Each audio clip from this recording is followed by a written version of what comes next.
everybody, welcome back. Today as well we have got to another video. In this video I'll show you how you can disable end-to-end encryption in Messenger.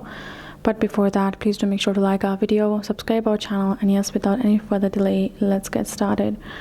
So what you're going to be doing over here is simply going to go ahead, open up your Messenger app. Once you open up, this is how the interface going to look like. Now from over here, simply go ahead and navigate to the section of settings.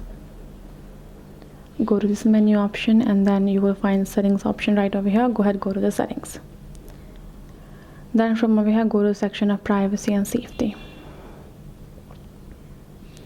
Then you will find end-to-end encryption chats over here. Go ahead, tap on it. Now simply choose a message storage, which is right over here. If you want to simply turn it off, then you can go ahead, tap on this option of turn off secure storage. If you do that, then it will be turned off and you're good to go. That's basically how you will be able to do that, and that is all it takes.